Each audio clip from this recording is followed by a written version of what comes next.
Hello and welcome to the Week 13 edition of the Johnny Lee Memorial League podcast. I'm your host, Cody. Glad to be back. A little bit of a hiatus as I vacation this summer. I'm joined tonight by Paul. Paul, how are you doing? Doing well. Happy to be back. Took the week off last week. Shout out Connor for doing the podcast solo. I know that's probably wasn't the easiest thing, but everyone seemed to like it. But yeah, I'm happy to be back. Absolutely. Huge shout out to Connor to kind of step up when really no one else was available. Did the podcast solo. First time we've ever had that. A lot of good feedback on it. Seems like a lot of people enjoyed it. So Connor, big shout out for kind of keeping this going and picking us up when Paul's sick and I'm on vacay and Braxton is chasing his girlfriend around New York. So we will jump right into the Week 13 review. A lot of interesting results this week. A lot of playoff implications on the line here. Seeding, different things of that nature. Paul, I'm going to go ahead and jump into your matchup with Hen. A really big matchup. This was a race for the 5th seed. Hen had a fantastic week. He took you out 791 to 659.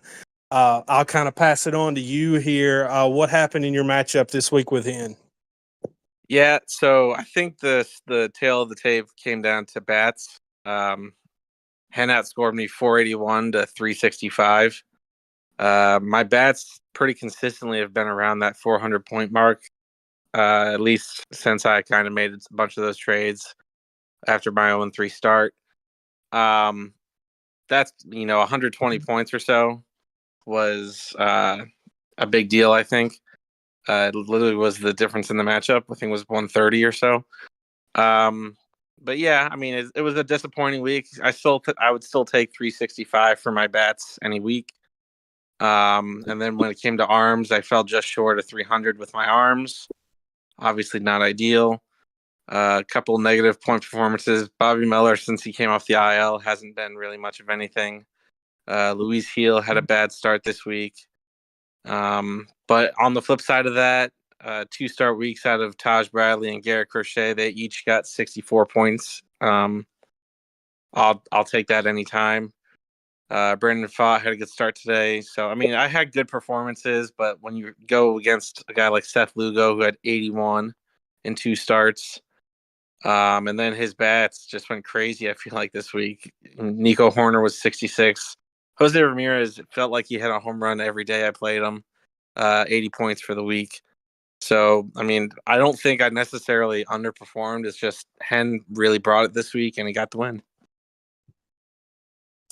Yeah, absolutely. This is kind of what Hen's team is capable of, knocking on the door of 800-point weeks. The problem with Hen has been inconsistency. And Wyatt Langford just hit for the cycle. So that's big. We will get to that. Yeah, we will get to that in Chad's matchup. That could have big implications here as we approach the 9th inning of Sunday Night Baseball. But back to this matchup.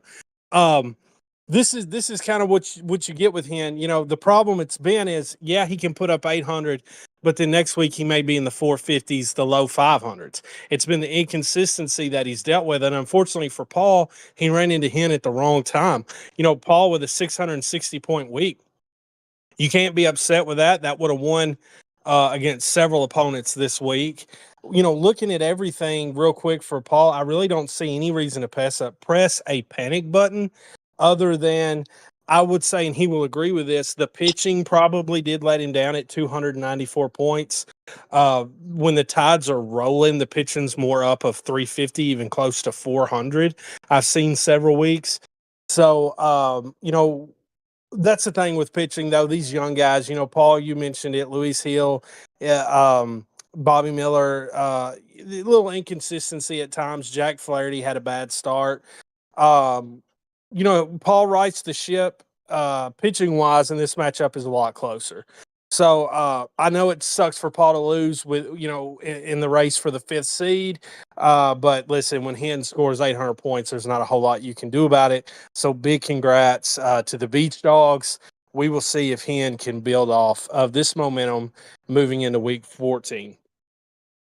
All right, the next matchup we will talk about. Let's go ahead and jump into my matchup with John Height. The Bowling Green Hot Rods took down the Hartford Yard Goats 701 to 612. Paul, what did you see with this heavyweight matchup? Yeah, it was exactly that, a crazy heavyweight matchup. Both teams over 400 points with their bats. Definitely came down to pitching in this matchup. And, in a matchup decided by less than 90 points, it's one start here and there that can be a difference. And Miles Michaelis really took on chin this week, negative 22 points. Did he had two starts or one start? No, just one start. So yeah, a negative 22-point start, that really sets him back and probably was a major factor in this matchup. But obviously Height's got good players. We all know that. Aaron Judge doing Aaron Judge things. Francisco Lindor was really good. Otani does his Otani stuff. But for Cody, he had a couple bad starts as well. Mackenzie Gore with a -7. Tarek Glasnow, very uncharacteristically -8. But his bats really carried him this week. Luis Robert, 47. Jackson Merrill, 55. CJ Abrams, newly acquired, only had 18 at bats, but still scored 67 points. That's a cornerstone probably for Cody and his team, getting a guy like that. But overall, I feel like it's kind of more the same for Cody. 700 points is about what he scores each week. And going into each week, you kind of got to figure that's what you need to be around if you have a chance. But, both teams are going to be playoff teams. And I'm excited to see another one of these matchups maybe in September. Yeah, so for me, this I've had this matchup circled all year. Last year, kind of went into the season as I think it was pretty unanimous that the Hot Rods were the favorite, and John Height took that and ran with it pretty quickly. For me, um, beat me last year. Ended up winning the championship, having the perfect season. So I was definitely ready for this matchup. One thing that I'm super excited about is that I did outscore him offensively, 432 to 406. Height has kind of paced me offensively week in and week out this year. There's been some weeks where I've outscored him, but just about every single week he's beat me offensively, and sometimes by nearly 200 points. So I was definitely nervous offensively this week, but definitely glad to top him there. In terms of pitching, Height's arms definitely let him down. 206 points total from his pitchers. I know that's not what this team. I know this team's capable of more. He only got 10 points out of Garrett Cole in a double start. Garrett Cole's still kind of finding his way back. Max Fried, a 21-point start's decent, but as you mentioned, McCollis really shit the bed for him, -22. Carlos Rodon with a -2. Max Scherzer still getting his way back with an 8-point start. And Framber Valdez seems to suck again, which is kind of cool because I never really believed in him. But for me, I didn't break any records pitching wise either, and it feels good when the arms are down for my offense to carry me to a win against a really good team, because most of the weeks my pitching has carried me. So definitely excited for this win, but no, I will probably be seeing the Yard Goats again come playoff time, and not looking forward to the rematch. But definitely happy with the win this week. So we will now jump over to. Let's dive into Dave's Red Wings taking down Tita. The Sounds are skidding right now. The Red Wings take down the Sounds 612 to 521. Paul, what did you see with this one? Yeah, so Dave's a full-on buyer. I think that's pretty well established. He dropped 400 points with his bats. That's pretty crazy considering the guy is. I don't think he's in last place anymore, but he's still pretty low. Yeah, he's buying though for sure. I mean, he's bought bats the last few weeks. I know he's trying to shop a guy like Jonathan India, but he got Spencer Steer from me. He had 52 points this week. He got Logan O'Hoppe also from me, 38. But he's bought a guy like Christian Walker off of Tita, I think, who had 31 this week. So I mean, he's very clearly playing. I'm just surprised he is, I guess. But he still had negative pitching performances. DJ Hurd, -10. Jordan Montgomery, who's been really, high and low, I feel like more low this year, -14 point start. He still scored 612, so he got the win, and I'm sure he's pretty happy about it. But then on the other side with Tita, only 200 points from the arms. That's not going to get it done. His bullpen really let him down. I think 4 total points from the bullpen this week. It's something I've always said that bullpens kind of make and break, or it separates good teams from great teams, and I still believe that. But outside of that, his bats were decent. I wouldn't say they were great, but they were pretty decent. 321 from his bats. Guys like Lourdes Gurriel, 42. Luis Rengifo has been really good, especially late, 58 points. So there's good pieces here still. Obviously, Tita's going to bring pieces in and out. But there is still something here for him to compete with. He's still locked in on getting that 7 seed. I believe he still has it since it looks like Chad is going to lose. So it's still, I think Tita still has the edge for that 7 seed, but it's something that we're going to be watching down the stretch. Yeah, for sure. As you mentioned, big shout out for Dave, continuing to buy. I think that it can be confusing on the surface, but I think it's more of a buy with the focus for 2025, but whatever good comes in 2024, he'll take it.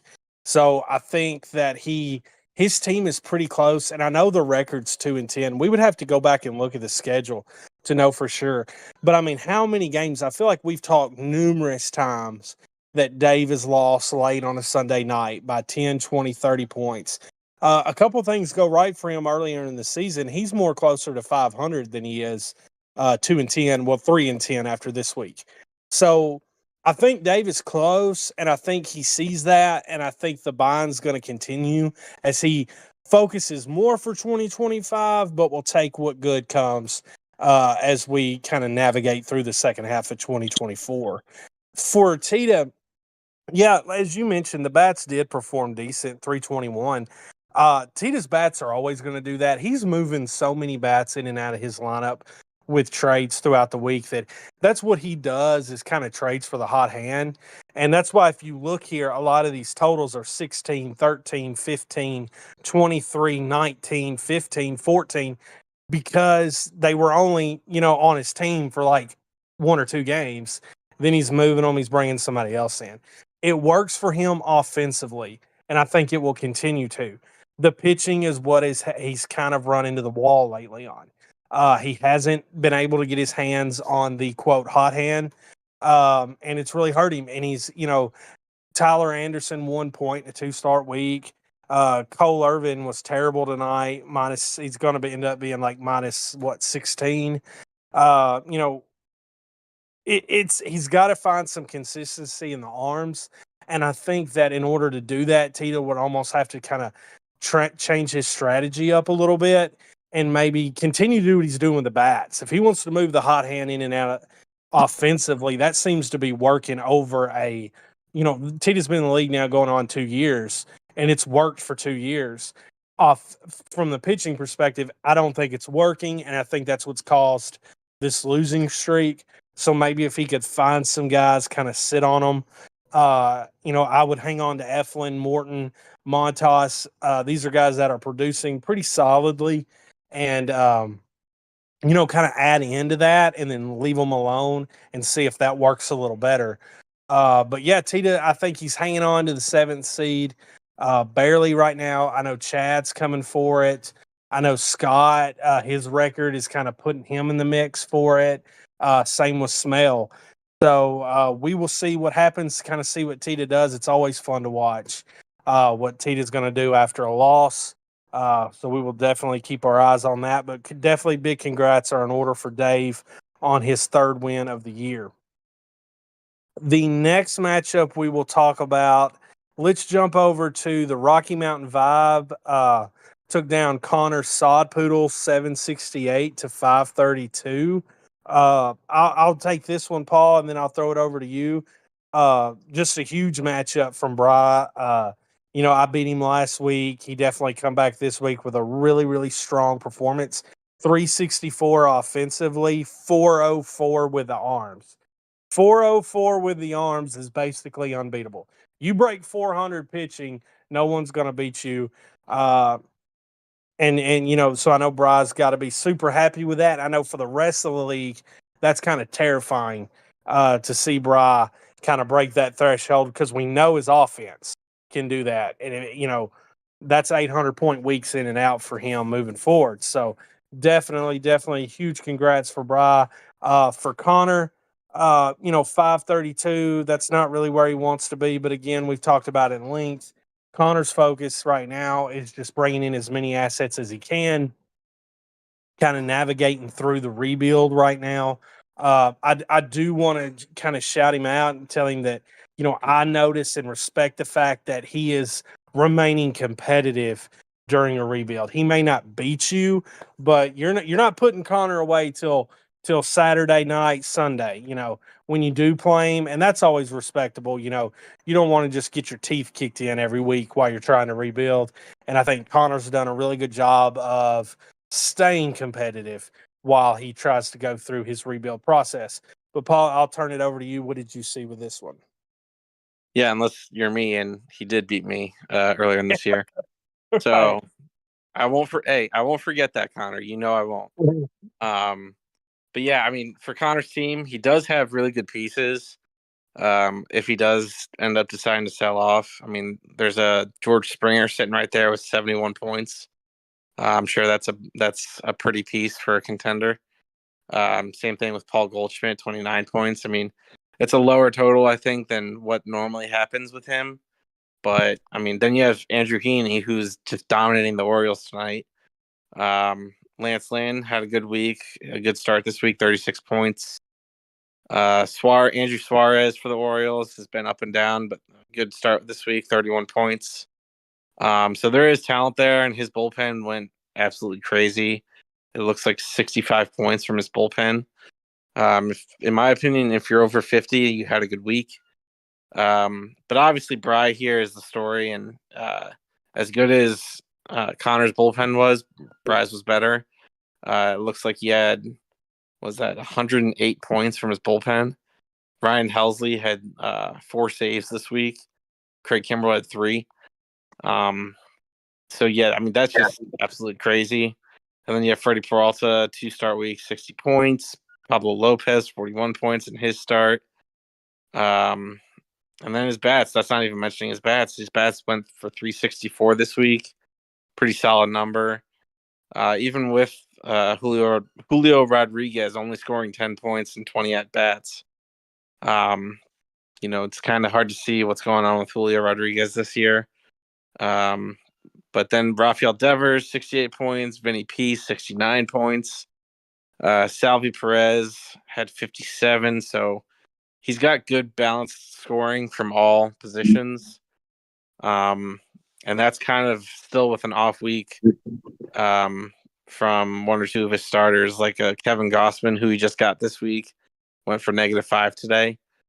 Obviously, you're not expecting Kevin Gossman to go for negative. So it could have been even better. He probably could have been up towards 800 if he had everything firing. But still, very solid week for Bry. And then for Connor, a good week. 532. It's a good week. Just in the future, you're looking for something a little bit better.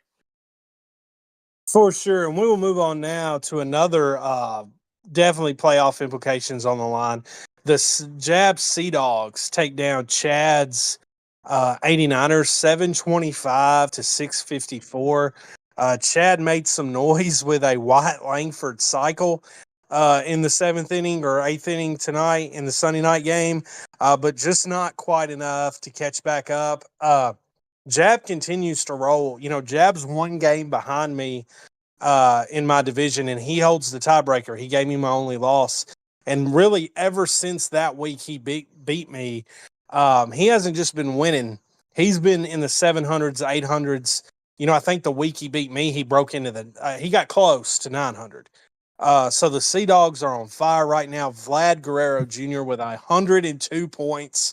I know that's got to be good to see. He's had a very slow start to the season. There's even been some rumors the Blue Jays may trade him at the deadline, but a massive, massive week for him.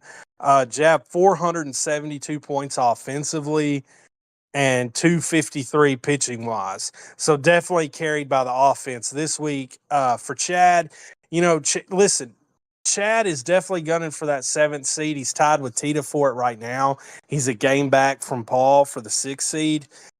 2 games back from Hen in the 5th seed.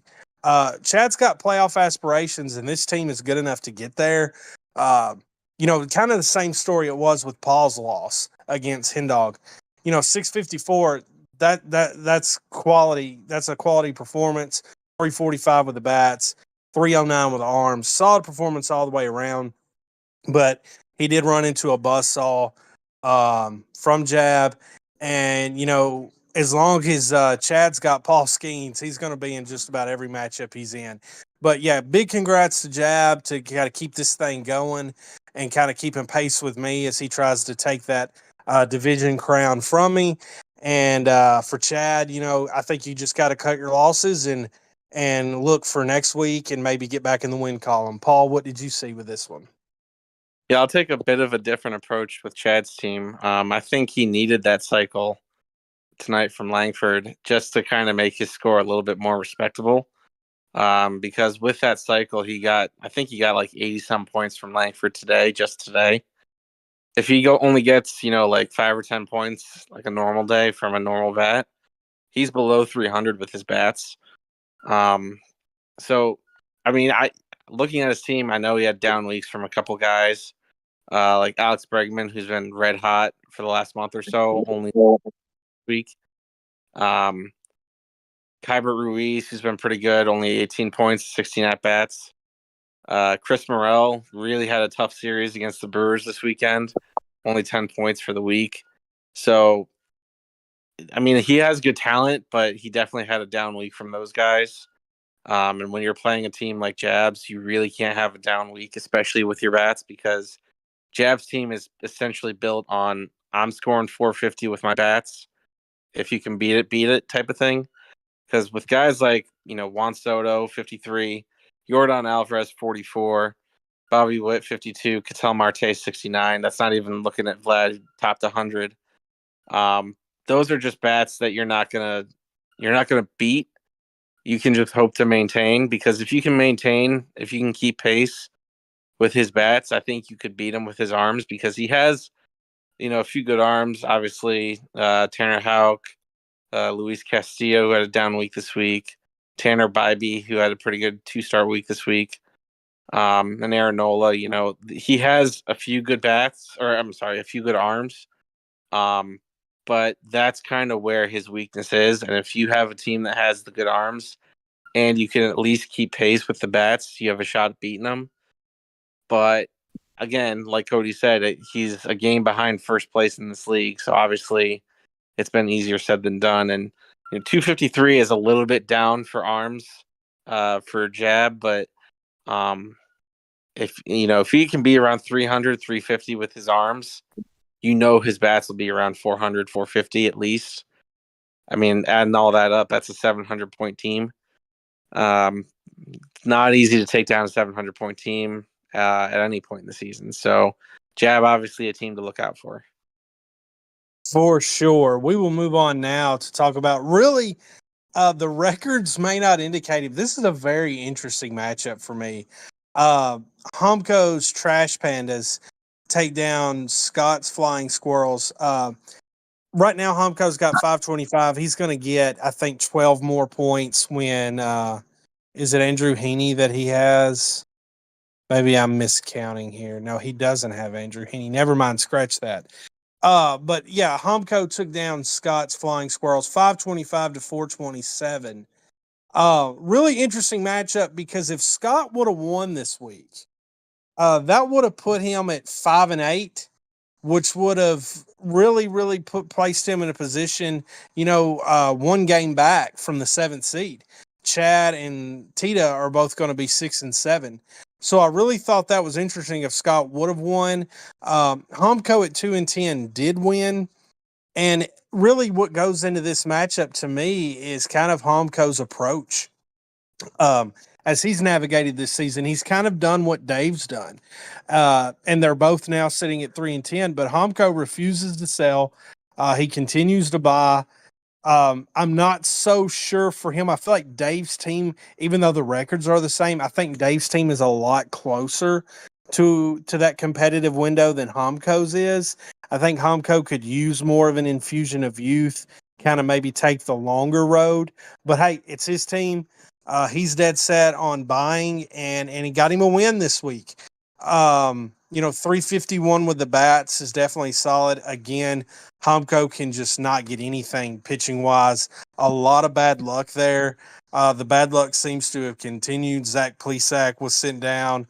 It was this Tyler Megill was sent down. Tristan McKenzie was sent down after a really bad performance this week. He did get 59 points in a 2-start week from Chris Bassett. But yeah, Homco's still struggling to find answers in the pitching department. And for Scott, as I mentioned, a win this week would have put him a game out of the playoff hunt. But Scott knows he's not ready. He's definitely in sell mode. And I think he's got several guys that we contenders and playoff caliber teams should be really interested in. Pete Alonso with a 44-point week, I think he would be interesting to a lot of teams. Bo Bichette, maybe Scott would answer some calls on Bo Bichette. Pitching wise, Jordan Hicks has been solid this year. Christopher Sanchez with the Phillies, a 74-point complete game shutout against Miami, and he's had a solid year. Does Scott continue to sell off?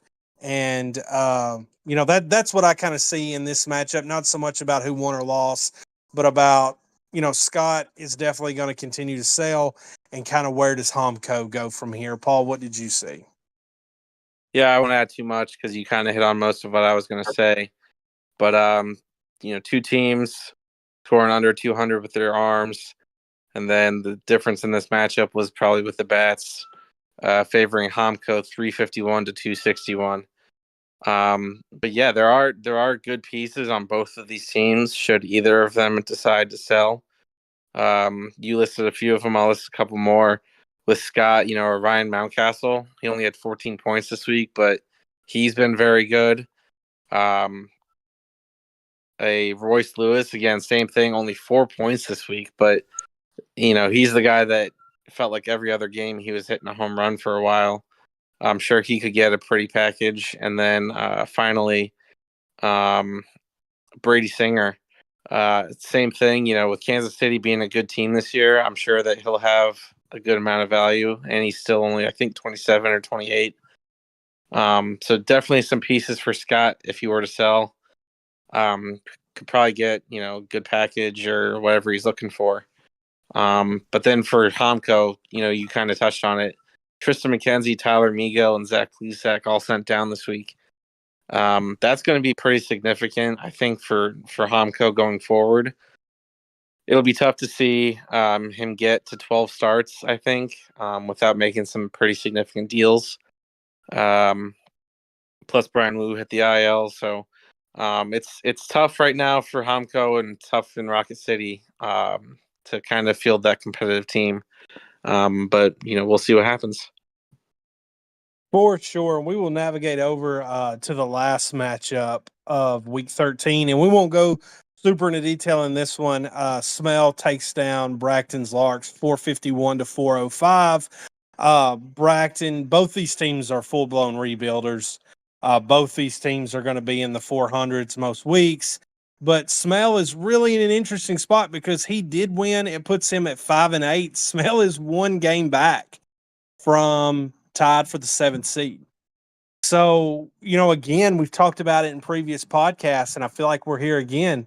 Smell's got to feel some pressure, maybe, to put some pieces in place to maybe advance this team further, or maybe he just says, you know what, I'm focused on the future. But it's really going to be interesting to watch kind of what decision he makes for Bracton. Again, I don't think he cares about the loss. I don't think he cares he barely broke 400. He is just interested in acquiring as many young assets as he can and building around Ellie De La Cruz, who had a massive week this week, 74 points with only one home run. That's actually pretty incredible. 74-point week, and he hit one home run. But yeah, super interesting there. Paul, I'll let you go. What did you see in this matchup? So for Smell, I kind of like the nucleus they build in a little bit here with Noelve Marte coming back from suspension and then getting the call up pretty much right away from Smell. And then Zeke Tovar, only 14 points this week. But again, that's a pretty good third base shortstop combo. Mark Vientos, 57, a young player, 24 years old. Spencer Arrighetti had a great start this week, 10 strikeout start, 50-point start. He's been kind of back and forth around the league this week. And then Reese Olson, 30-point start. So there's definite pieces that Smell has. Again, does he sell off a little bit and sell off minor league assets, I should say, go for a buy and go for that 7 seed? It doesn't seem like that's what he's going to do. There is still time. He's only, like you said, 2 games back, I think. One game back to being tied for it. There you go. So it's we'll see what happens with Smell. I know that he's kind of been back and forth of doing it or not doing it. The one thing I can pretty safely say is Bracton is not going to be going for it this year. He's perfectly content with, Ellie De La Cruz, Anthony Volpe, and Jackson Churio, which that's fair. I totally get that. It's not going to lead to wins in the short term, but that's a pretty strong young core moving forward. For sure. And that will wrap up our Week 13 review. We will jump over now and preview Week 14. We have some really heavy hitter matchups this week. I see a lot of playoff implications on the line with several of these matchups. The first one we'll get to, I'm going to kind of call it my game of the week. I think there's about 3 matchups we could call game of the week. The one that I think is game of the week is going to be the Rocky Mountain Vibes take on the Portland Sea Dogs. Paul, who wins this matchup and why? Yeah, I probably would say this is also my matchup of the week. 2 teams I could easily see each winning the championship this year. And then also each potentially playing each other in a semifinal or even final. I kind of broke down Jav's team earlier where he's going to get 400 points or so with his bats. I still believe that will be the case. The question is, what will he do with his arms? The long story short here is I'm going to take Bry just because I like his pitching a lot better than I like Jabs. And I think he has the bats that can keep up with Jab. I'm not sure if he'll surpass Jab with his bats, but as long as he's within 20, 30 points, I think that's all he'll need. I'll say this will probably be about 750 to 720 in Bry's favor. Yeah, for me, I know the Sea Dogs offense is going to be between 400 and 500 points. And I know Bryce pitching is going to be between 400, points. So to me, it's Bry's offense against the Sea Dogs pitching. I'm going to lean Bry's offense in that category, and I'm going to give the edge to Bry this week, but I do think it's going to be close. I think both teams are going to clear 700, and I think it's going to come down to Sunday. All eyes are definitely going to be on that matchup. The next matchup we will talk to is another one I think is definitely worthy of game of the week consideration. It's my Bowling Green Hot Rods, the rematch against the Norfolk Tides. Paul, did we play week one? Week one. Week one, yeah. Okay. So, yeah, this is the rematch. This is the second and final time we will play this year until the playoffs. Paul, what do you think about this? How are you feeling going into this matchup? So normally when I play Cody, I feel like existential dread, just because I feel like unless it's literally the one playoff matchup that happened last year, I feel like Cody beats me all the time. Because his team is really good. Um, so long story short, I think Cody is going to win this one. Just because his team is so dominant and so consistent. And I think that's going to be the key word, his consistency. My team is good. It's just really been kind of inconsistent. And that kind of happens when you have 23, 24, 25-year-old arms. Some weeks you'll get 40 points. Some weeks you'll get -5. And more recently, I've been getting the -5s. So I think this will probably be about, I'll say it's about like 780 to about 700 or so. But if I can keep within 100, I'd feel pretty comfortable with that. I haven't set my matchups yet, or haven't set my lineups, I should say. But I do think that Cody's going to take this one by about 50 to 100 points. Yeah, anytime I play the Tides, I'm not feeling comfortable about it. It's a big matchup for me. Like I said, Jab just won't lose. He's right on my heels. If I lose this week and he takes down Bry, he moves into first place in our division. And so, huge matchup for me. You know, I will say I went into a really tough stretch of my schedule here. I played Bry, John Height, and Paul 3 weeks in a row. And I told Paul earlier when I seen that coming, I was like, with where my record is, if I can just win one of those matchups, I think I'll be content and can survive the season. So far I'm 2-0 during that 3 stretch. So, but you know, I want to win. I know Paul's got the goods to beat me. It's going to be really interesting to see. To me, this matchup comes down to pitching. I think our offense is going to be pretty similar, 350 to 400 range, I would say. I think it's going to come down to who gets the consistent points from the pitching that's going to give them the edge in this one. But yeah, going to be really interesting. I think it's going to be close. We'll see what happens as the week unfolds. We will move on now to another matchup that I think is worthy of the game of the week consideration. John Height's Hartford Yard Goats take on Chad's Oklahoma City 89ers. John Height's got to get a win and Chad's got to get a win. Paul, what do you see in this matchup? Yeah, I think this is a story of two teams that have been underperforming what they could and should be. John Height, I think he's on now a two-week losing streak. Because he lost to you and he lost to me, right, Cody? Yeah, so he's 10-3, 2 week Right. losing streak. Yeah. So I mean, for a guy that didn't lose a game last year to lose 2 in a row, kind of hard for me to fathom that he'll lose 3 in a row. So I'll take John Height here. But this is probably a matchup that's, I think the first 700 gets the win here. I don't know that either team gets there, but I think 700 is the benchmark for either of these teams this week. I think final score will probably be around, I'd say like 690 to about 650. So definitely a close matchup. I think, again, I like John Height's bats better. And then their pitching's probably about the same. I think the bats will tell the story here.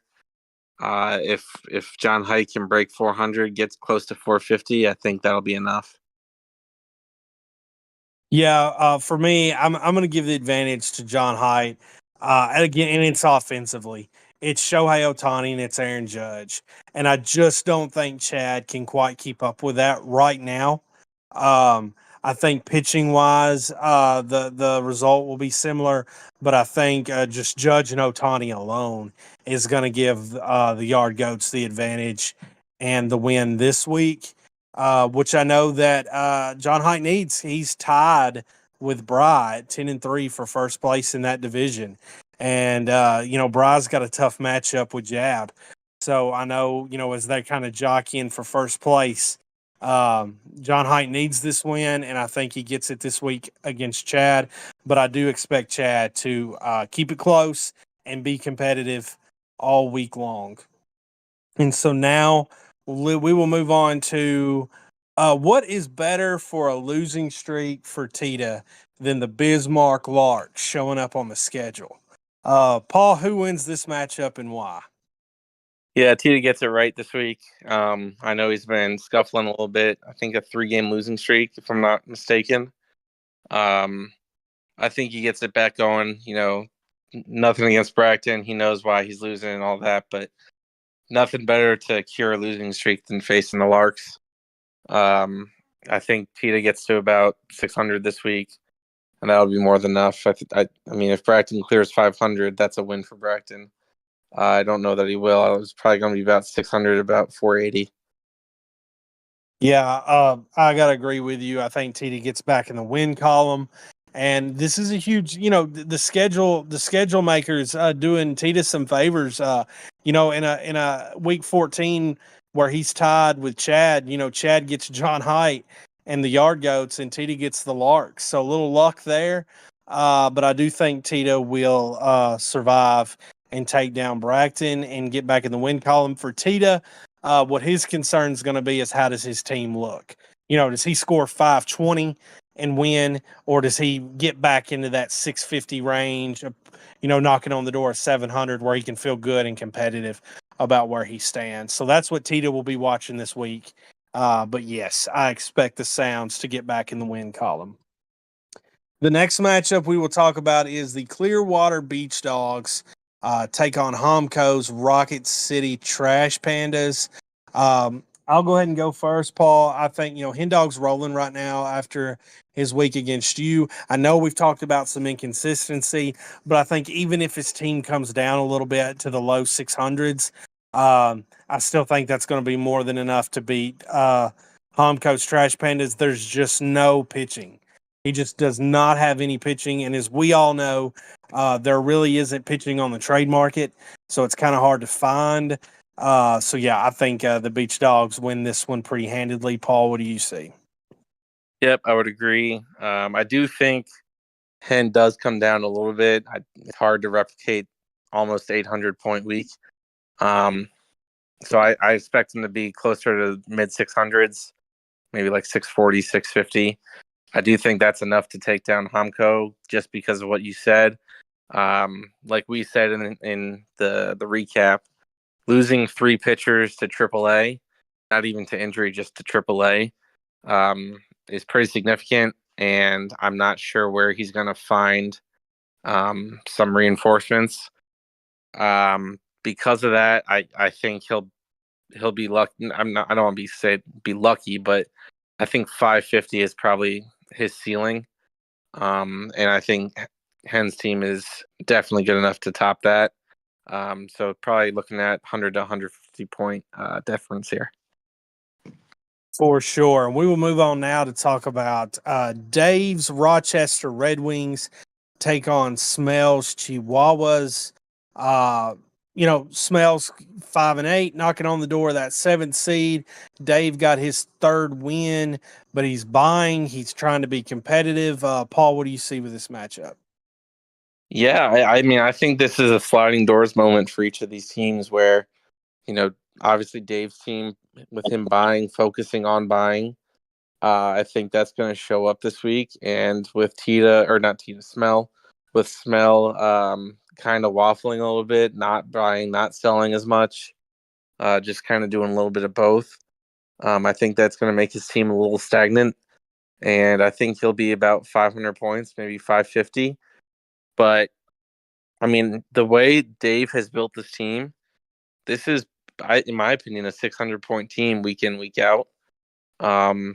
and not a team I'd want to face. I don't think I face them for the rest of the season, fortunately. But not a team I'd want to face because this team is going to give you everything you can handle for the rest of the season as long as they stay healthy. So I think he'll be probably about 620, 630. And I think Smell will be probably mid to low 500. So this is probably another 100-point matchup. Yeah, there's 7 matchups left in the season. As it stands right now, Dave is 3 games back from the 7th seed. Uh, he can't lose another matchup. If he's got aspirations for that 7th seed, he has to win out and finish 10-10. Will that be good enough to get in? I don't know, but I do know that will be his only shot. I think if he loses one more time, I just don't think I don't think Chad nor Tita or Paul or Hen is going to lose enough to fall back that far. So, this is big. Every week's big for Dave as he continues to buy and kind of position himself. But I do think he will take down Smells Chihuahuas this week. I think even though Smells knocking on the door of that 7th seed, I don't think he's focused on that at all. I think it's long-term big picture for the Chihuahuas. And I think that those two mindsets kind of show in this matchup, and the Red Wings take it. We will move on now. Let's see. I think we're at our last matchup of the Week 14 preview. We are. It is Scott's Richmond Flying Squirrels taking on Connor's Amarillo Sod Poodles. Paul, who wins and why? So this one's an interesting matchup, more so because I kind of see these two teams as pretty evenly matched. I think owner-wise, I'll give it to Connor. But this is talent-wise, I see this is pretty even. There's bigger stars, I think, on the Flying Squirrels between Alonzo, Royce Lewis, Bo Bichette. Just will Scott be able to will he be able to get 12 starts, and B, what will those 12 starts look like? I don't know the answer to either of those questions, but I think that will be pretty indicative of if he can take down Connor. Prediction wise, I would take the Sod Poodles here, just because I know Connor tries to win every week, makes deals with that in mind, also with the future in mind. But this is one where I don't know that either team gets to 600. This is more, I think Connor will be about 570-ish, and Scott will be around 500. So I mean, all these matchups I haven't seen, and now watch the ball be, but I haven't really seen a 200 or 300 point blowout. So 7 pretty good matchups this week, which should be exciting. For sure. Yeah, I'm going to give the advantage to Connor as well in this matchup. Excuse me. Again, Connor, like we've talked about numerous times in this podcast, he likes to be competitive. And I think Scott's more just focused on kind of the team building for 2025 and beyond. Well, of course, Connor's got that in mind, but Connor's going to throw the kitchen sink at you too. And I think Connor has pretty regularly outpaced the Flying Squirrels on a week-to-week basis. So, I do think Connor gets back into the win column, and it's going to be pretty interesting if Connor wins. That will put him at 5-9, which would put him, probably about 2 games back. Well, he's 2 games back currently. But if Tita wins against Bracton, which is feeling pretty likely, and Connor wins too, there'll be 6 matchups left, and Connor's only 2 games back out of a playoff spot. So definitely, as you mentioned, this is a very, very interesting week. Just about every single matchup has some sort of seeding, playoff implications on the line. So it's going to be really fun to watch and see how that plays out. But that will conclude our Week 14 preview. We will kind of go back, excuse me, as we end the podcast here. Paul and I will just kind of talk about some things going on in the league, any trades, playoff races, anything you want to talk about. Paul, is there anything on your mind that you want to dive into here? Just looking kind of through these trades for this past week. I mean, there was obviously a few good ones. Obviously, I think the biggest one was you getting CJ Abrams from Scott. I know that was a big blockbuster. Maybe kind of talk through your thoughts on that, your process. Well, I'll give my thoughts first, and then I'll let you talk about it, I guess. But CJ Abrams to me is a potential franchise player. He's only 23 years old, and he's been absolutely tearing the cover off the ball this year, stealing bases, hitting for a decent average. In an average at best Washington lineup that is improving, that is getting guys like Dylan Cruz. James Wood, I think, is coming up, or he is already up. So it is improving around him. Will just make him even better. As for the return, Bo Bichette's a big name. Brady House is a big time prospect. George Clausen's been very good this year as a prospect for Philly. It's probably a fair return for a player of such that caliber. But what were your thoughts on it?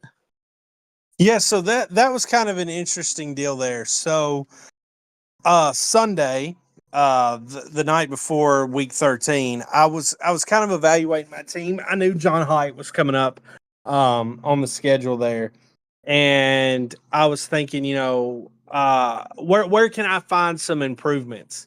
And yeah, I found some weak spots in the starting rotation, but as everybody knows here, that's really hard to fix. It's really hard to find pitchers. It's really hard to trade for pitchers. So I was kind of like, okay, well, let's dig into the offensively, and I was really finding a glaring hole at shortstop. I traded for Bo Bichette earlier in the year as kind of Hen had kind of give up on him pretty quickly, so I thought, and I kind of jumped on it and thought, hey, it's Bo Bichette, like this guy's going to turn it around. He really hadn't, and it had been a struggle. He was the only shortstop on my roster at the time, and I was like, man, if I could find a way to improve him. So I started looking around the league, and I reached out. I quickly identified the perfect fit. Homco's got Trey Turner. Like I'm gonna go. Why does Homco need Trey Turner? He's 30, 31 years old. Like I can give you so much for Trey Turner. You just name your price. So I send Homco a PM. I'm like, what for Trey Turner? Let's get this done. And I got told, no, I'm not moving Trey Turner. I don't have any interest in moving Trey Turner. I'm like, okay. So I move on. So I'm looking around the league. I'm like, what am I going to go to Paul for Gunnar Henderson? And like, yeah, right. So I'm looking. I even got so low that night. I danced with the devil. And this is full disclosure. I sent Bri PM and said, what would I have to pay for O'Neal Cruz? But I was like, I can't pay for O'Neal Cruz. He sucks. So I'm just like, man, I don't know what to do. And then I was like, well, let me just look at the shortstops and let me just swing big. And boom, right there at the top, CJ Abrams. Well, excuse me, right underneath Gunnar Henderson, CJ Abrams. And I'm like, there's no way Scott will move CJ Abrams. So I send Scott, I don't know PM. I send him the trade on Fantrax. And let me tell y'all what it was. So I offered him, let me see if I can find it exactly. I may have to go over here, go to Richmond Fine Squirrels. Okay, here it is. I sent him an offer of Bo Bichette, Robert Kalaz, Jace Jung, and George Classen, just out of nowhere. And I was like, maybe that gets it done. So I thought, well, probably not, but hey, it's worth a shot, right? CJ Abrams is great. I get a PM from Scott, and it says looking now and contemplating. And I'm like, whoa, that's not what I expected. I figured it was I'm blocking you, never speak to me again, PM. But I got looking now and contemplating. So I was like, okay, cool. Just let me know I tried to come strong here. He says, you did for sure. And I'm like, okay, wait a second. Am I going to get a deal done here? So a couple hours go by. I don't hear anything. Trade's still pending on Fantrax. I sent him a message and I said, let me know where your mind is at. He says, I'm thinking on it. This is a very solid offer. My only concern is Jung's wrist. So I'm like, okay. His only concern is Jace Jung. This trade is hinging on Jace Jung's stupid wrist. Let's see what happens. So I don't even respond. I'm like, I'm going to give Scott his space. You know, he's got kids. He's got a wife. Let him do his thing. When he wants to trade me CJ Abrams, the Lord will lead him to do that. I'm just going to let him do his thing. So the next morning, load up the car with the fam. We're heading on vacation. We get out of the driveway. I get a PM from Scott. Basically, I won't read the whole thing, but it basically says, your offer was extremely solid. This is the closest I've ever felt to trading Abrams, but I'm not trading you CJ Abrams. Sorry about it. Dude's elite. You're not getting him. So I'm like, dang. I gave up. That night, almost 12 hours later, I sent him another PM. And I'm like, what if I add on? I get no response. So I go, okay. So I send him a trade on Fantrax. Another one. This one was the same trade as before, but I added Jefferson Cuero and Tay Pete. So it's the same trade. It's Klassen, Jung, Kalaz, and Bichette. Pete and Cuero. Boom. He declines it instantly. But he sends me a PM and he says, I'm going to counter.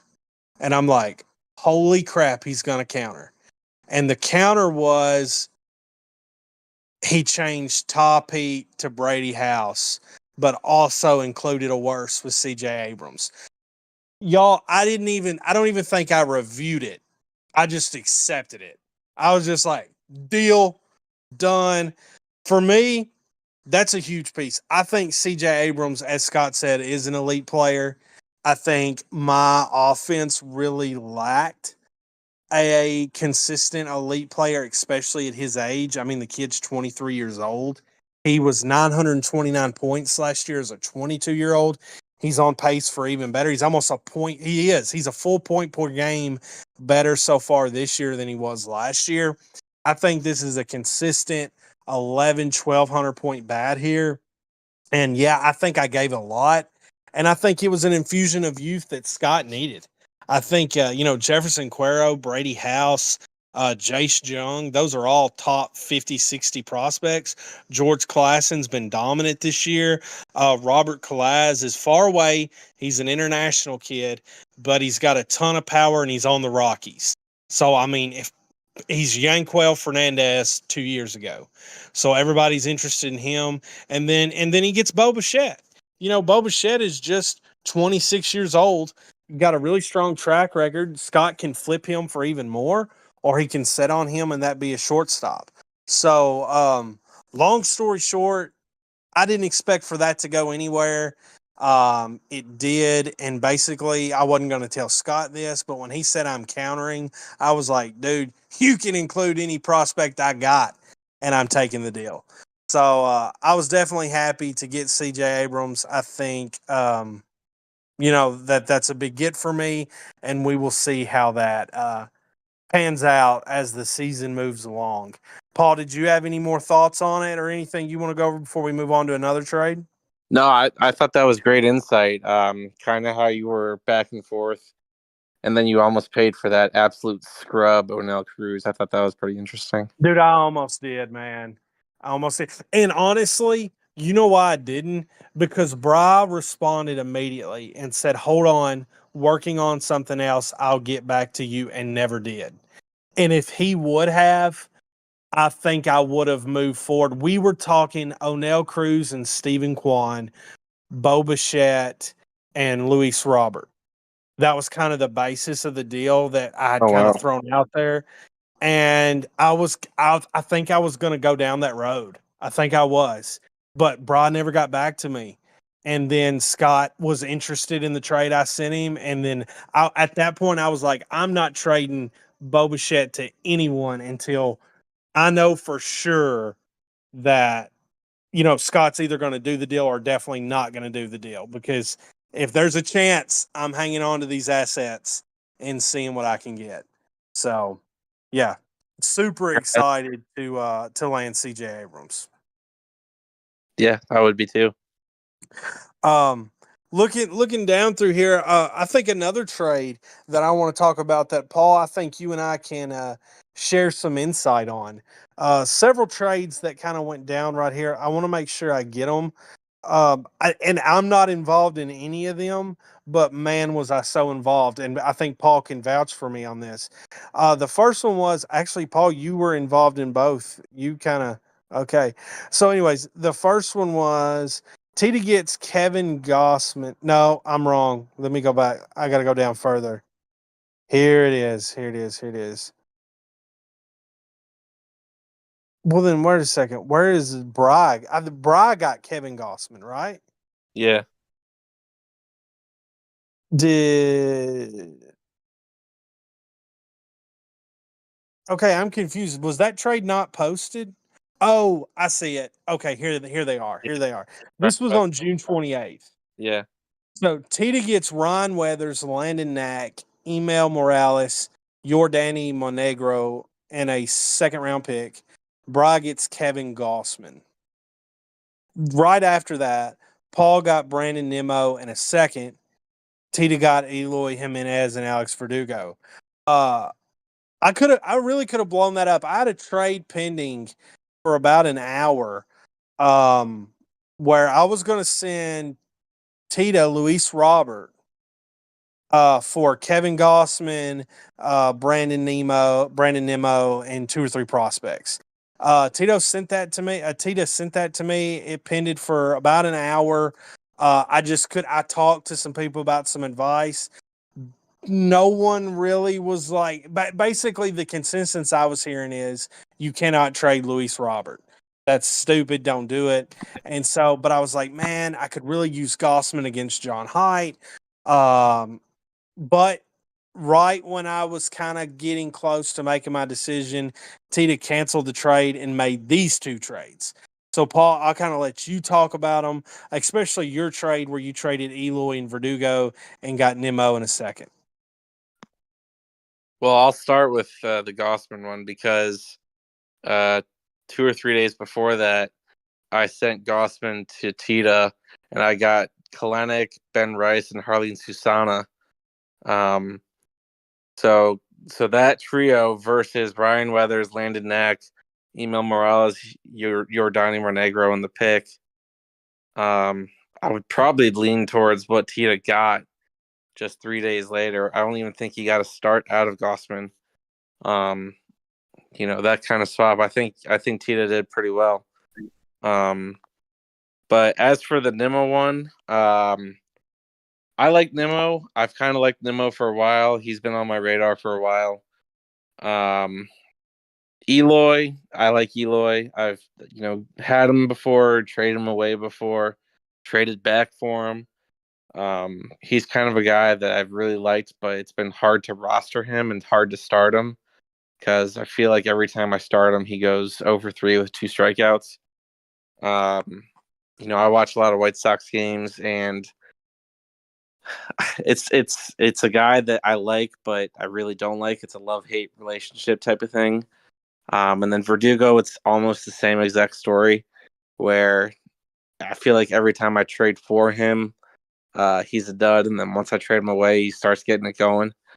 But I was comfortable to move those 2 for a guy like Nimmo, just because I feel like Nimmo is the exact type of consistent bat, maybe never flashy, but just consistent. He's going to get you 4 or 5 points day in, day out. And then to get that pick, I'm probably not going to keep that pick. I'll use it in a trade at some point. But yeah, Nimmo is the guy that I'm intending to roster, at least for this year. But we'll see, I guess, in the future. But I was okay giving up the depth because I have, some guys in my minors that are very close to being called up, if not about to be called up. So I was okay losing the depth. Yeah. Yeah, Nemo is definitely a guy that's produced really well. I'm going to be really honest. The reason why I think that I was so hesitant is Nemo's a Met. I think it's well documented how I feel about owning New York Mets. I typically do not touch that disaster of a franchise or any of their players. And when this trade come up, my first thought was, oh no. But I was like, hey, this is, Nemo has been solid. And Nemo's been solid for like the last 2 years and all of this year so far. And I was like, that's definitely intriguing with a guy like Kevin Gossman, as I've had some injuries in the pitching department. I thought this trade actually does make a lot of sense. But I reached out to several owners and was just like, hey, if I were to get Brandon and Nemo, what would you kind of be thinking in terms of a trade? And everybody just responded, I wouldn't be thinking, like I don't have any interest in Nemo. And I thought that was pretty interesting because, I mean, this guy is like a safe bet for 1,000 points. And there's not a ton of dudes that you can just kind of chalk that up to. You know what I mean? And so I do think he's a guy that outproduces his trade value, and those are guys you need to own. I think when you get caught up in always rostering the guys who their trade value is higher than their production, you're not going to have a very good team. But you get you a team full of Brandon Nemos, and you're going to be pretty solid. So I Let me definitely see why you made that move. Go ahead, Paul. let me tell you something. My team, if you look at it, is all Brandon Nemos. I have Brian Reynolds, who's Brandon Nemo. Yeah, Sayas he is a Brandon Nemo. yeah. Jake Uh, Cronenworth. Jake Cronenworth's a Brandon Nemo. Kyle Schwarber is a Brandon Nemo. I mean, these are all guys where you think of a Kyle Schwarber, you're like, oh, I'm not going to pay a whole lot for him. Look at Kyle Schwarber his last couple of years. Let me Yeah, tell you what they were. 2021, 764 points. 2022, 1,004 points. 2023, 1,012 points. Halfway through the year this year, he's at 513 points. He's on yeah, track to do 1,000 points again. Let me say, I'll roster every 1,000 point bat I can get because for a sure. thousand point bat. Sometimes it looks like Kyle Schwarber, and then sometimes it looks like Bobby Witt. Now, are you going to tell me that Bobby Witt and Kyle Schwarber have the same trade value? Absolutely not. Exactly. Yeah. So, I mean, yeah, is it the flashiest way to build a team? No. Is it maybe the most sustainable way to build a team? Maybe not. But these are guys that are going to score points. And I already have a Gunnar Henderson who's the flashy guy. Right. I have a Willie Adames who's a bit of a flashy guy. William Contreras, a Josh Naylor, those type of players. And then I have a few more in the minors, a Jackson Holiday, a Junior Caminero. Like, I have those type of players where it's like, oh yeah, they're big names. They'll go for, a million prospects or whatever it is. But, give me a Brandon Nimmo all day, every day, and I'll just walk away with 1,000 points. And, I'll leave you to your, I'm not saying him necessarily, but like a Byron Buxton, where it's like, oh, Right. Byron Buxton, big time name, but he'll play 70 games and he'll score, 500 points. Right. Right. Well, see, and that exact line of thinking is why I was so kind of sucked into the Luis Robert thought. And it's like, for me and my team, Paul, I almost went the exact opposite route because I kind of felt like, hey, I look up and down my team and I've got a lot of young guys, Andy Pages, um, Zach G-Loaf, Zach Neto, guys that are on my bench that are playing really well right now. And so, I look at my outfield and I've got Cody Bellinger and I've got Jazz Chisholm and I got Corbin Carroll and, I think I'm leaving Fernando Tatis Jr., Jackson Morrell. And I'm like, for me, I think I need the upside of what Luis Robert is, right, than the safe bet at 1,000 points. But you can make 100 cases where you need that safe bet at 1,000 points. I'm just saying, like, I felt like that night in my situation, I felt I kind of need that upside of the 1,300 point seasons. You know what I mean? Sure. No, that That makes that Luis Robert has, because here's the deal. I'm not even really relying on Luis Robert as a starter for me. You know what I mean? hmm So does he become one where I just can't keep him out of my lineup? I hope so. Last year that's what he was. Last year he finally played a full season and just put up monster numbers. And it's like, okay, that's what he's capable of. That's what he can do. And I think step one is getting him out of Chicago. And if you follow any, Twitter or anything, it's almost a lock he's going to get traded. I think him and Garrett Crochet gets traded. And I think when that happens, both those guys who are already very solid fantasy assets, I think they're going to get traded to good teams. And I think that only helps them. And so I definitely didn't want to trade Luis Robert a week, 2, 3 weeks before he moves to, I don't know, imagine if he gets traded to the Yankees. I'm just throwing that off the top of my head. But you have to admit his value skyrockets if he goes to a team like that. If he goes to Baltimore, you know what I mean? His Yeah. value is going to skyrocket, in my Yep. opinion. And so I was like, I don't need the safe bet right now. I think there's times when you do, but I felt like maybe this may be the time I roll the dice a little bit. So Yeah. just pretty interesting, like how like you can look at your team and kind of figure out, is this a time to be safe or is this a time to roll the dice? You know what I mean? 100%.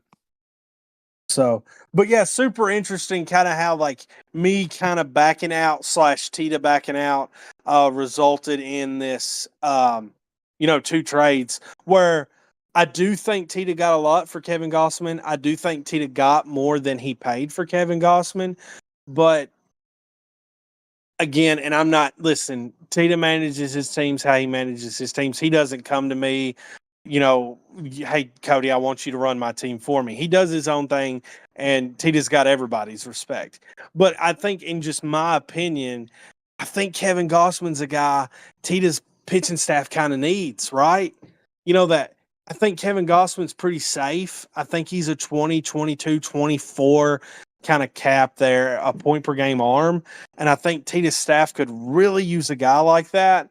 Now, I would assume Tita's plan is you get this mass amount of assets, and then you go out and get another Kevin Gossman, and then you pair that guy you got and with Ryan Weathers. And so now you've got 2 pitchers instead of the one, which, hey, it's all about where you're going there with Tita. But I just think that Kevin Gossman was a good fit on the sounds, and I always hate to see Bry get more pitching personally. That's fair. Totally agree. Oh. But yeah, um, a lot of interesting trades this week that you guys can look at and go over. Paul, is there anything else you want to talk about in terms of like league standings or anything stand out to you? I'm not sure. I mean, I feel like we've had this conversation now for the last 2 or 3 podcasts, but it's just super interesting to me. This race for the 7 seed, race for even the 6 seed, even the 5 seed. I know it was a pretty big week this week between me and Hen for that 5 seed, and Hen got the upper hand. But then it's me and Chad and Tita just separated by 1 game, where one of those 3 teams is certainly not going to make the playoffs. It's just, maybe just talk about some more thought. I know we've beat it into the ground a little bit, but, maybe just an updated, we haven't heard your thoughts on since your last podcast, which was what, week 10, week 11, something like Yeah, that. I think it was 3 weeks ago. But yeah, one thing that I'm noticing here, kind of as we talk about playoff seeding that nobody's really mentioned lately is Hendog in the 5th seed. Hendog's in the 5th seed. Hendog is 2 games back from potentially a 3rd seed, but potentially a 1 seed if he wins that division, depending on what me and Jab do in the Grady Sizemore division. But I mean, Hen's 2 games back, and we've already talked about the Week 14 preview. I can't remember exactly who they're playing. I know, well, the Yard Goats are playing Chad, and the Vibe are playing Jab. If Hen wins and Bry and Height were to lose, Hen's a game back from first place in that division.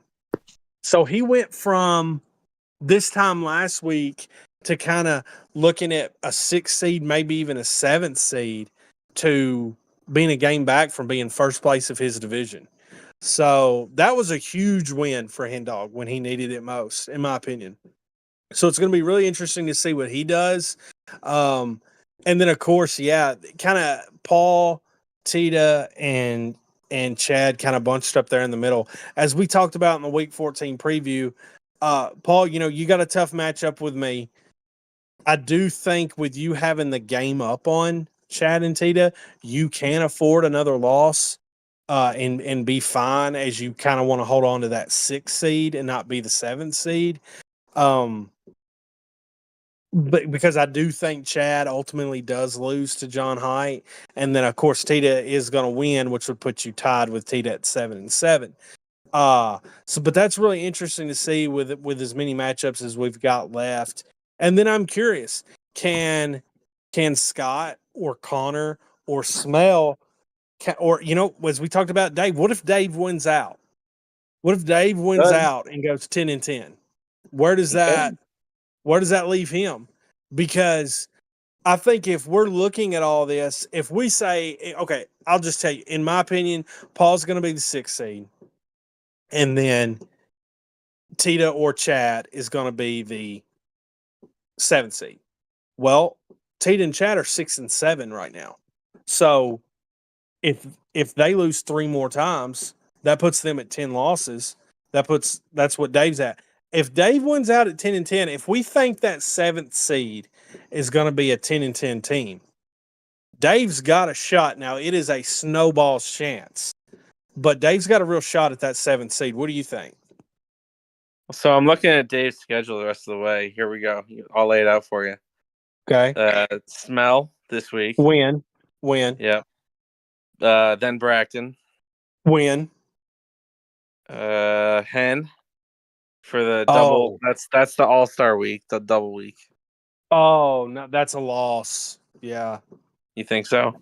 Yeah. He's not going to beat Hen in an extended week. No. Yeah. So then, after that, it's Connor in 17. We'll call that a win. And then, where is he? Homco, week 18. That's a win. And then he plays John Height, week 19. Ooh, I'm going to call that a loss. Yeah, and then Homco to end it. Homco to end it. Okay, so that's 5-2. That would put Dave at 8-12. Well, yeah. Okay. Take a peek over at Tita. His remaining schedule. Yep. Tita, let's see. He plays Bracton this week. That's a win. He plays Jab after that. Oh, that's a loss. And then he plays Scott in the double week. That's a win. Then he plays Chad week 17. That might be the matchup that decides it all. That's a matchup. Let's call that one to make this interesting. Let's call that a loss for Tita. Okay. And then he plays Smell week 18. That's a win. Then he plays you week 19. We'll call that a loss. And then he finishes it out against Bry. Let's call that a loss. So that's 3-4, which would put Tita at 9-11. So let's go look at Chad real quick. All right. Chad, let's see. Chad plays Height this week, John Height. All right, loss. He plays Homco. Win. He plays me in the double week, the extended week. Oh, that's a matchup and a half. Let's call it a loss. Then he plays Tita, that week 17 game. Okay, we got to call that a win. He plays Hen in week 18. That's a loss. He plays Connor week 19. Let's call that a win. And then he plays Jab in week 20. That's a loss. That's 3-4. That would put Chad at 9-11. So if all of those happen, you've got Tita. Let's look at it that way. That matchup, Tita versus Chad, Yep, is that's a everything. decider. That's the side we gave it to Chad, which would tie them at 9-11. If Tita wins that matchup, Tita finishes 10-10. Yep. Chad finishes 8-12. Right. Which is where Dave is at. Right.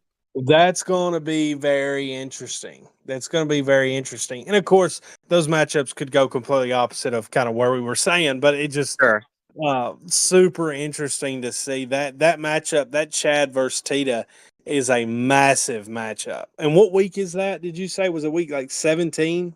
It is. Yep, week 17. Oh man, that'd be cool if we could get Tita and Chad on that podcast. And then the week after that's the trade deadline. So yeah, some crazy stuff from that. That's going to be a very interesting time in this league. Yep. And then, like, where is Hen at in relation to Bry and Height? And then you go up to my division. Me or Jab. Like I said, Jab's a game back. I think I actually do have the tiebreaker because I have to remember we've already played twice and we split 1-1, but I have more points than he does. Mm-hmm. So I think technically I'm the tiebreak, but at one game back, like that's definitely uncomfortable. So that's going to be interesting to see. I think another interesting thing to mention as we kind of wrap up the podcast here is there's 6 teams over 500. 8 teams are under 500. Yep. That's pretty interesting. But yeah. So definitely a top heavy half of the league, and a top heavy half and a bottom heavy half of the league. Yeah, but then there's the middle. And the middle, the thing about the middle is, Paul, and I'll speak for this, you're in that. I think it's safe to say we put you in that middle because of your record, right? But the thing about those middle teams those are in no way automatic wins for the teams you may have in the top half, right? Myself, Jab, Height, and Bra. I guess you could probably put Hen in there too. But, I mean, Paul, you've scored nearly 800 points multiple times this season. You know what I mean? Tita's beaten John Height. Chad, it can score.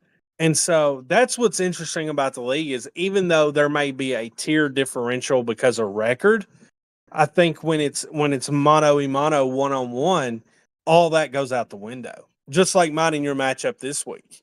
The record really doesn't play anything into that matchup.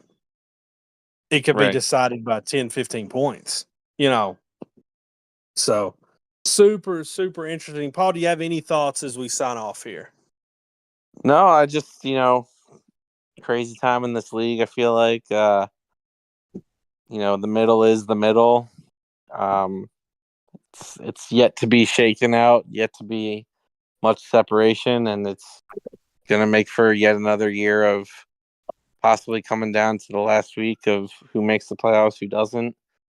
So yeah, I'm super excited to see how it plays out. For sure. I want to appreciate everyone for listening to these podcasts. We work hard on them. Myself, Paul, Connor, Tita, Braxton. Braxton may not be on these as much this year, but Braxton is the one who uploads them to YouTube. So, we appreciate that. Appreciate John Height when he can make it, Hen Dog when he's been involved. So, for me and Paul, it's kind of cool that it becomes like a league thing. We want you guys to listen every week, but also we like the participation, different guys on kind of giving their opinion of how things are going. So, but anyways, thank you guys. Season is trucking along now as we move into it's crazy that we're 13 weeks of the season is done. That's wild to me. It's hard to this season is flying by. It's been a fun season. And as me and Paul hit on at the end, it's only going to get crazier from here. We got a lot of interesting weeks ahead. And, of course, week 20 is the rivalry week. I know everybody's looking forward to that. So thanks for listening, guys. We're going to sign off. We will see you next week on the Week 14 edition of the Base on Balls podcast. Y'all have a good night. Thank you, guys.